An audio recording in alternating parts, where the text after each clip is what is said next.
कोई एल्गिल समूह हो सकता है, इधर भी कोई एल्गिल समूह हो सकता है, ठीक है।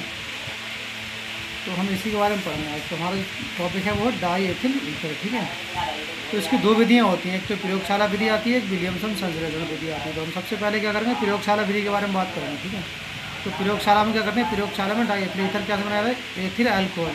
एथिल अल्कोहल का तो अधिक मात्रा में लिया था, ठीक है, और सांद्र H2SO4, यानी एथिल अल्कोहल और सांद्र H2SO4 का मिश्रण लेंगे और उसको हम कितना 140 डिग्री सी पर गर्म करते हैं, ठीक है। तो क्या बनेगा, प्रयोग जो है वो एथिल ईथर बनता है, ठीक है, डाई एथिल ईथर।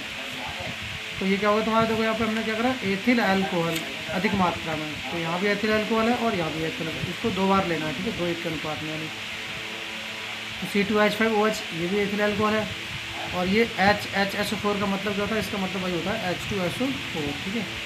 तो अब देखो यहाँ से हमारा क्या निकल जाएगा, H2O निकाल देंगे यहाँ से, H2O यहाँ से निकाल देंगे, H2O H2O निकले, क्या बचेगा, C2H5HSO4, C2H5HSO4, ये दोनों हैं यहाँ पे, जल बन के निकल जाएगा, ठीक है, H2O। तो ये तुम्हारा क्या बना, एथिल हाइड्रोजन सल्फेट बन गया, ठीक है। एथिल हाइड्रोजन सल्फेट अब ये फिर से दोबारा किससे रिएक्शन करेगा, एथिल अल्कोहल से। ये जो HOC2H5 है, इसको हम C2H5OH भी लिख सकते हैं, ठीक है। तो इसमें हम कर रहे हैं, इसलिए इसको कर दिए क्योंकि यहाँ पर इसको H2SO4 को हमारा आसानी से निकाल सकते हैं, ठीक है। निकल गया यहाँ से H2SO4, ठीक है, बचेगा C2H5O, C2H5, ठीक है। C2H5O, C2H5, जैसे मैंने ऊपर बताया, तो तुम्हें बीच में क्या होता है, इसमें ऑक्सीजन होता है, इधर भी कोई एल्किल रेडिकल होता है, इधर भी कोई एल्किल रेडिकल होता है। तो वैसे जब यहाँ पे बीच में जो ऑक्सीजन आ गया यहाँ पे, इधर भी कोई एल्किल रेडिकल है, इधर भी कोई एल्किल रेडिकल है, मतलब R है, ठीक है, यहाँ भी R है, और ये H2SO4 है, ठीक है, जो हमें यहाँ पे दिया होता है वही हमें होता है। तो इसकी विधि क्या होती है, गोल पेंदी के फ्लास्क होता है, ठीक है, गोल पेंदी का फ्लास्क हमारा क्या होता है, ये होता है, ठीक है। तो गोल पेंदी है, ठीक है, इसकी गोल पेंदी का फ्लास्क हो गया। इसको हम कहाँ रखते हैं, बालू ऊष्मक पर रखते हैं, ठीक है। कुछ जल ऊष्मक भी होते हैं, कुछ बालू ऊष्मक। तो हमें यहाँ पे जो डाई एथिल ईथर बनाते हैं, तो उसमें हमें बालू ऊष्मक पर रखना पड़ता है, बालू भरी होती है। अब देखो इसमें क्या होता है, फ्लास्क भी होता है गोल पेंदी के, इसमें क्या करते हैं, इसमें एथिल अल्कोहल और H2SO4 का मिश्रण हम भर लेते हैं। यहाँ पे क्या भरते हैं, C2H5OH प्लस में H2SO4 तो हमारा भरा रहता है, ठीक है। मगर हमने C2H है OH उसको दो बार लेना होता है, जैसे हमने दो बार लिया, एक बार यहाँ लिया और एक बार यहाँ लिया, ठीक है। तो एक बार तो हमने यहाँ पे ले लिया, ठीक है, इसमें मिश्रण बना के इसको इसमें डाल दिया, ठीक है, पहले से। अब दूसरा जो हमारा जो C2H5OH है, एथिल अल्कोहल जो होता है, वो ऊपर से इस फ्लास्क, इस जो पृथककारी कीप है ना, इसमें यहाँ से नीचे ऊपर डाला था ड्रॉप करके, ठीक है, यहाँ से देखिए लिखा है यहाँ पे। तो दूसरा भाग यहाँ से कहता है, ठीक है।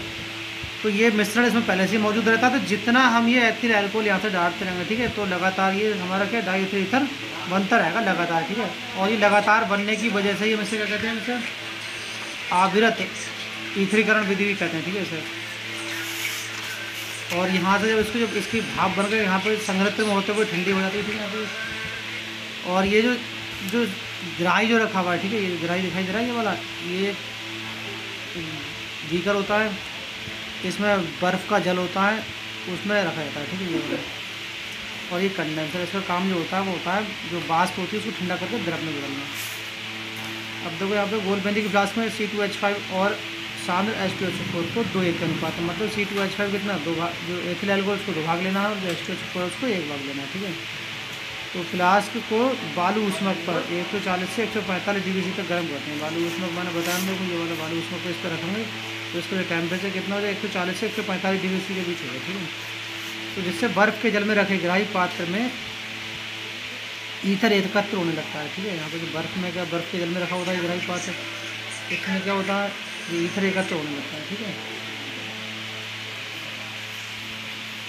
क्योंकि इस विधि में एथिल अल्कोहल और सल्फ्यूरिक एसिड अम्ल के मिश्रण में अल्कोहल डालकर लगातार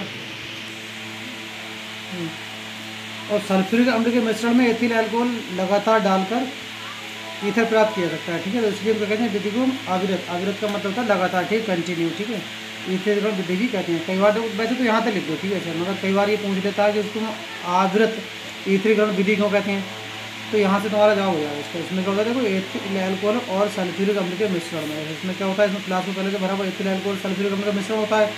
तो इसमें हम क्या करते हैं, एथिल अल्कोहल लगातार इसमें डालते हैं, जितनी देर तक हम एथिल अल्कोहल इसमें डालते रहेंगे, ठीक है, और ये हमारा उतनी देर तक ईथर बनता रहेगा, मतलब लगातार बनता रहेगा, ठीक है।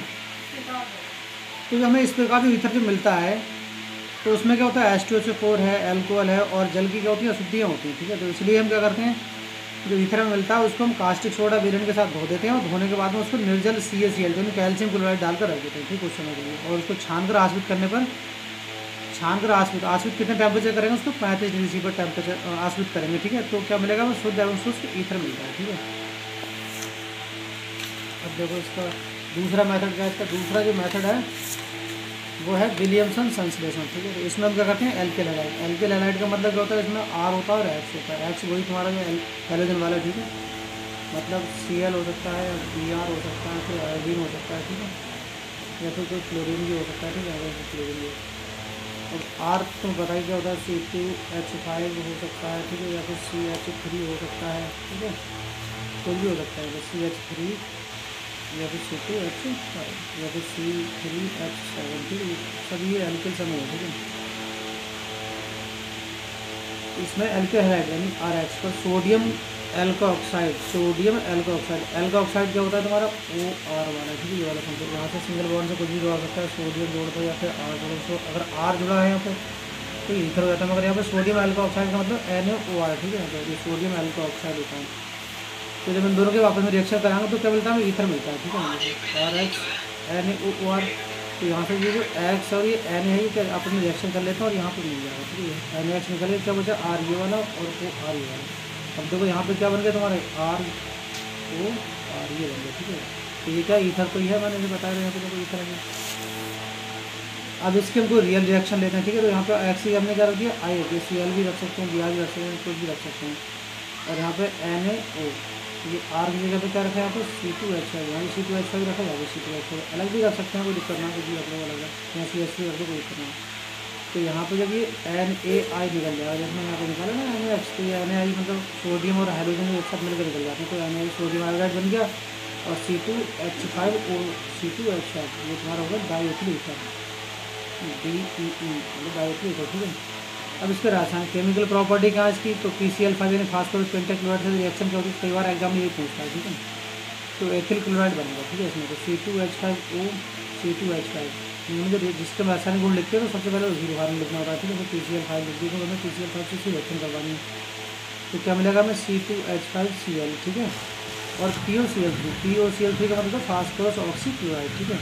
अब ये फास्फोरस पेंटाक्लोराइड है, ये एथिल क्लोराइड है, ठीक है। इसको दो अणु मिलेंगे, अगर C2H5 C2H5 दो है तो 2 C2H5 होगा। Cl कितने हैं, 5 है तो 2 Cl इसके साथ अगर 3 Cl बचे तो यहाँ पर 3 Cl, एक ऑक्सीजन बच के बीच वाला और ये POCl3।